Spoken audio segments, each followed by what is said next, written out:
반갑습니다. 어서 오십시오. 네, 안녕하십니까. 반갑습니다. 유엔 해비타트 네, 한국위원회. 우리가 해비타트 하면 카터 대통령 해비타트 생각하잖아요. 그렇습니다. 다른 겁니까? 예, 아직 가장 많이 받는 질문이 이제 지금 사회자께서 하신 예. 그런 질문이거든요. 예, 뭐 지향하는 목표점은 비슷하지만 우선 이름에 유엔이 들어가느냐 안 들어가느냐의 예. 차이가 예. 단순하게 예. 보이지 않습니까? 그 지금 질문하신 지미 카터 대통령이 활동을 해서 유명해진 예. 그 해비타트는 무주택 서민에게 이 집을 지어주는 그런 예. 꿈과 희망을 주는 예. 그런 비영리 국제 NGO 활동 단체이고요. 많은 활동을 하고 있죠.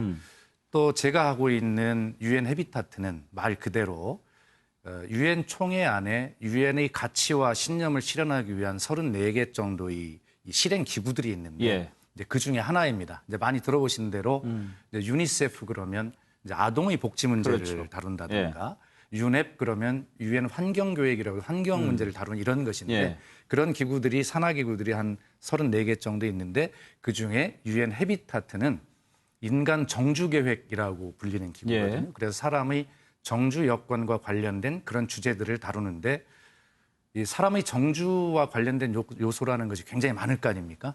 그래서 이 34개의 산하기구가 하는 일을 모두 다 관장하고 있다라고 해도 과언이 아닌 그런 기구이고요.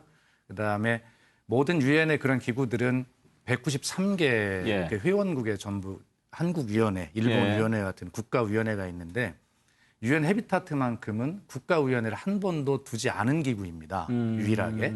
그래서 이 저희 한국위원회가 최초로 그리고 세계 유일하게 국가위원회를 유엔 해비타트 총회로부터 인준을 받은 그런 어떻게요? 위원회다 이렇게 말씀을 드릴 수 있습니다. 우리만 이렇게 인준을 받은 계기가 있습니까? 예, 그래서 이제 저도 어떻게 유엔 해비타트와 인연이 됐는지 예. 저도 처음에는 지금 사회자께서 질문하신 대로 이게 집을 지어주는 곳인가 이렇게 예. 생각을 예. 했거든요.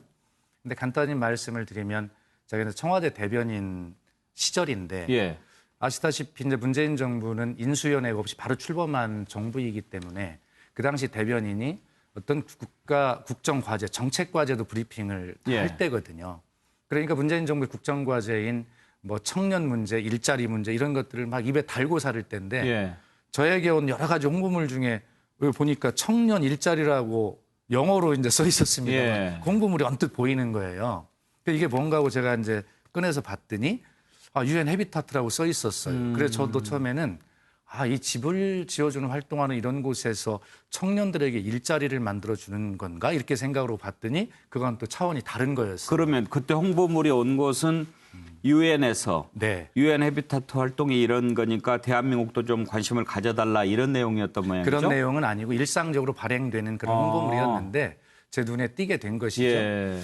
그래서 저도 참 이게 어떤 숙명처럼 느껴지는 것이 그 바쁜 대변인 시절 중에 제가 유엔 해비타트 본부에 예. 케냐의 나이로비에 있습니다. 이 본부가. 케냐에 있습니까? 그렇습니다. 예. 그래서 편지를 쓰게 됐습니다. 그건 뭐냐면 귀하들이 추구하는 그런 고귀한 인류의 이런 목표가 잘 실현되기를 바라고 그 실현되는 방법 중에 하나가 이 촛불 광장에서 국민의 힘으로 일어난 문재인 정부가 추진하고 있는 국정 과제가 귀 단체의 목표와 일치하는 것들이 많은데 귀 단체는 여러 가지 노하우와 인력을 충분히 가지고 있는 단체이니 대한민국 정부를 좀 연대해서 협업해서 도와주면 예. 대한민국 정부 국정 과제가 성공하면 대한민국 국민이 행복한 것이고 예. 결과적으로 당신들 목표가 이루어지는 건 아니겠냐 이런 취지의 편지를 냈는데 예. 그게 물론 제가 청와대 대변인의 이름으로 낸 것이 아니었습니다. 그냥 개인 개인 이름으로. 자격으로. 예. 썼는데 바로 답장이 와서 너무 좋은 제안이다. 그래서 이 유엔 해비타트가 시작이 되게 되었고 처음에는 당연히 거기도 국가위원회를 줘본 적이 없으니까요. 예. 예. 그래서 도시청년정책협의회라는 그런 가칭 이름을 저에게 부여해 주었는데 그래서 2018년, 2019년 또 국회의장 비서실장을 했지 않습니까? 예. 그래서 국회에서 그 당시에 세계 청년들을 모아서 이런 관련 주제들을 가지고 컨퍼런스도 하고 여러 가지 행사를 할 때 이제 유엔 해비타트 본부에서 임원들이 나와서 함께 참여를 하고 보게 됐죠. 잠깐만요. 경유 얘기가 너무 길어지면 이제 할 그렇습니다. 얘기를 못 할 수 있으니까 아무튼 그런 저런 사정을 거쳐서 이제 하게 됐는데 네. 지금 회장을 맡고 계시죠? 그렇습니다. 제가 유엔 해비타트 한국위원회 예. 아까 말씀드린 대로 세계 최초이자 세계 유일한 국가위원회 한국위원회의 회장인데 좀 강조하면 그러니까 초대 회장인 거죠. 초대 회장. 언제부터 하신 거예요? 네. 이게 작년에 예. 2019년 저희가 9월 27일 날 예. 대한민국 국회 사무처에 등록을 하면서 어. 시작을 한 거니까 이제 예. 1년이 채 안 된 것입니다. 그때는 뭐 하고 계셨을 때죠? 예, 그 당시에 제가 국회의장 비서실장을 막 마치고 퇴직가 나왔을 때. 예. 그러면 청와대 대변인하고 국회의장 비서실장하고 그러면서 아, 내가 꼭 이 일은 한번 해보고 싶다 이런 마음이 좀 있으셨는 모양이죠? 그렇습니다. 이게 이제 아까 인간 정주 계획이라고 불려서 그런 다루는 주제가 뭐 주거, 교육, 예. 문화, 도시, 청년, 일자리 등 수많은 주제를 다루는데 그 중에서 약 20년 단위로 더욱 집중할 주제를 선정을 하거든요. 지금 시기가 뭐냐면 청년과 도시라는 주제를 그 많은 주제 중에 더 집중해서 다루는 기간인데 대한민국 청년의 문제가 굉장히 심각하지 않습니까? 그리고 기성세대의 눈으로 볼 때 굉장히 미안한 일인데 이 청년들에게 어떻게 희망을 좀 만들어 줄 수 있을까라고 예. 하는 그런 간절함으로 또 기성세대의 미안함으로 특별히 더 눈이 갔었고요. 그래서 제가 그 취임사를 하면서 발표했던 것이 제가 이 일을 시작하지만 저는 이 일의 주인이 아니다. 대한민국 청년 여러분이 유엔 해비타트 한국위원회의 주인이다. 여러분들이 이 플랫폼에 들어와서 함께 희망을 만들어내는 그런 한국 청년 희망의 플랫폼이 됐으면 좋겠다. 이렇게 말씀을 드렸습니다. 자, 그러면 정리를 좀 해보겠습니다. 유엔 해비타트는 유엔 산하 국제기구의 해비타트고 카터가 하고 있는 해비타트와는 좀 다른 것이고 케냐에 본부가 있고 청와대에 있을 때부터 관심을 갖고 있다가 국회의장 비서실장을 마치고 이제 한국위원회 회장을 이제 맡고 계신다 이거죠. 그렇습니다. 지금 그 배지가 해비타트 배지입니까? 예, 지금 그 위에 보이는 네모난 예, 배지는 유엔 해비타트 한국위원회 배지고요. 예. 그 밑에 동그란 게 보이시잖아요. 예. 이게 굉장히 중요한데요. 이게 그 유엔이 추구하는 지속 가능 개발 목표라는 게 있습니다. SDGs라고요. 예. Sustainable Development Goals, 지속 가능 개발 목표라는 예. 것인데 모든 유엔의 기구나 모든 어떤 공공단체는 지금 이런 목표를 실현하기 위한 어떤 지향점들을 다 가지고 있거든요. 예. 그래서 이게 17가지 그런 지금 화면에 보이는 컬러풀하네요. 그렇습니다. 그런 17가지 지속 가능 개발 목표를 상징하는 유엔의 배지입니다. 예쁩니다, 배지가. 예. 그러면 박수현 회장이 좀 입에 잘 안 붙어요. 저도 그렇습니다. 평소 지금 말씀하신 걸 들어보니까 주거도 있지만 청년 문제도 있더라고요. 네. 정치인이시잖아요. 네. 쭉 생각해왔던 어떤 가치와 이게 좀 맞는 것 같던가요? 예, 그렇습니다. 가치와 맞기도 하고 아까 말씀드린 대로 기성세대이고 또 정치인으로서의 의무로 느껴진 것이죠. 지난번에 청와대 인사했을 때 정무수석으로 가실 거다 이런 기사들이 많이 떴어요. 그래서 네. 그쪽으로 가시나 보다 했는데 이 일 때문에 안 가신 건가요? 아이고 뭐 그렇게 잘 평가를 해주시면 감사하고요. 이제 그 당시에 잘 아시겠습니다만 어떤 인사가 있을 때마다 너무 감사하게도 언론이 저를 너무 잘 높이 평가를 해주셔서 그런지 하여튼 하마평 전문 정치인입니다. 그래요. 뭐 정무수석 또 국민소통수석 둘 중에 하나는 무조건 가는 것처럼 그렇게들 기사가 써졌던데 아무튼 자 그러면 이제 유엔 해비타트 한국위원회에서 해야 될 일들이 여러 가지가 있지 않겠습니까? 국제기구니까 또 국제적으로 해야 되지만 우리나라 단독으로 이렇게 있는 건 또 처음이라고 그러셨잖아요. 그렇습니다. 국가위원회는. 네. 우리나라만을 위해서 또 할 수 있는 일들이 있습니까? 그러면 예. 워낙 일들이 많아서 다 설명을 드리기는 어렵고요. 우리 시청자분들의 이해를 돕기 위해서 한 가지 사례를 들어서 설명을 드리겠어요. 유엔 해비타트 한국위원회가 지난달에 코레일 그리고 철도시설공단과 3자 MOU를 체결을 했습니다. 예. 그래서 뭐냐면 지금 부동산의 문제, 또 청년의 절망 문제 이런 것들이 막 결합된 시기 아닙니까? 철도시설공단은 국가철도망 부지의 유휴 부지를 가지고 있습니다. 또 저희는 유엔 해비타트는 한국위원회뿐만이 아니라 유엔 본부에서 그런 문제를 해결하는 전문 노하우가 있고 인력이 있는 기구, 전문 기구이거든요. 그렇기 때문에 저희들이 그 3자 MO를 통해서 제안하는 것이 철도 유휴 부지를 좀 내놔봐라. 그러면 이런 노하우와 인력을 가진 유엔 해비타트가 여기에 어떻게 청년 주택을 잘 설계를 해서 지어가지고 청년들에게 희망을 주고 청년 주택, 부동산 문제를 해결할 수 있는가를 우리가 한 모델을 만들어 보자. 인간 정주 계획이니까 당연히 포함되지 않습니까? 또 청년을 주제로 다루는 집중하는 기간이니까 청년 주택의 문제가 되잖아요. 그래서 저희들이 굉장히 신속하게 일들이 막 진행이 되고 있거든요.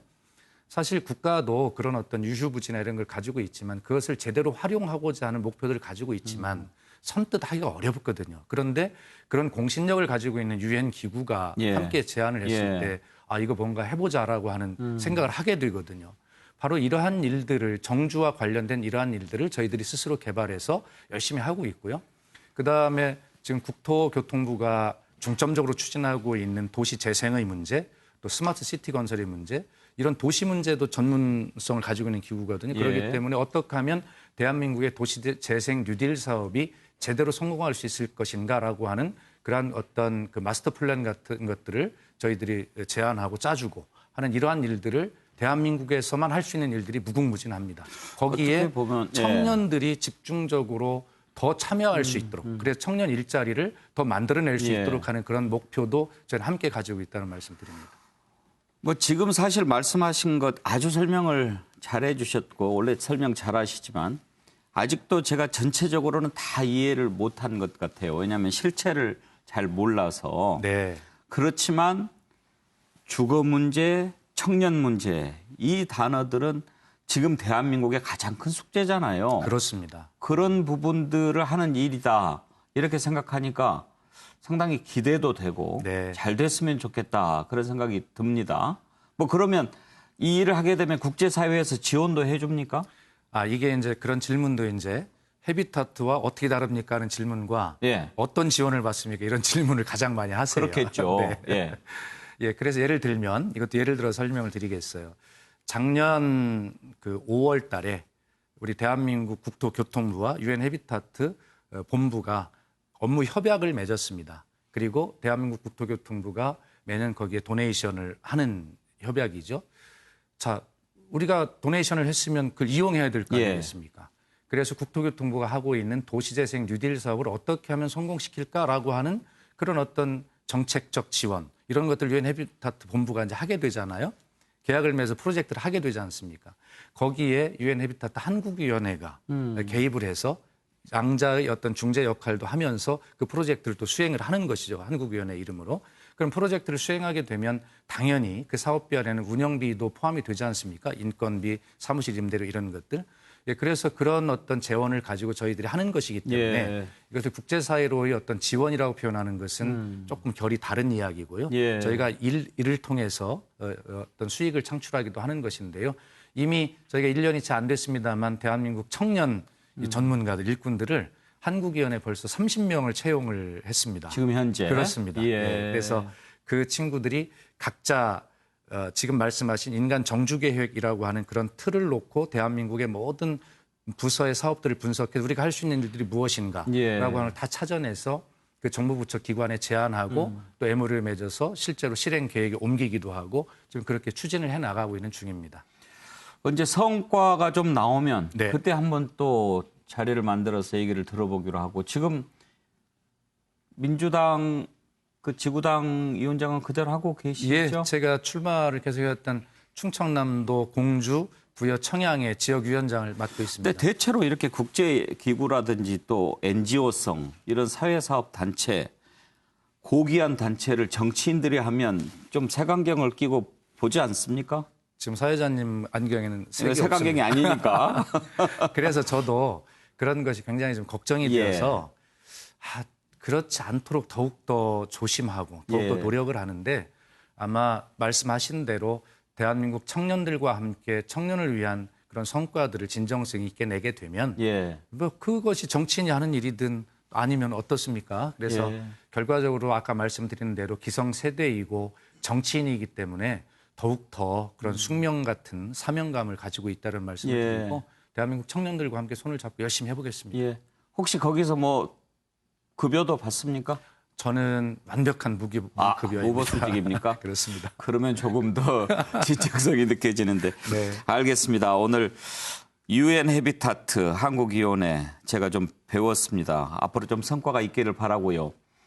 우리 뉴스와이드 다음 주부터 개편하면서 4시 반으로 이렇게 시간대 옮기고 또 그때 또 고정 패널로 나오시기로 약속하셨죠? 예, 아직도 예. MBN에서 이렇게 불러주셔서 하여튼 우리 MBN 시청자들과 함께 예. 기쁜 마음으로 다음 주 월요일부터 매주 월요일 날 뵐 수 있게 됐는데 이런 기회를 주셔서 감사드립니다. 아주 환영합니다. 감사합니다. 아주 우리 시청자들 좋아하실 것 같습니다. 그러면 월요일 날 뵙죠. 네, 예, 감사합니다. 감사합니다.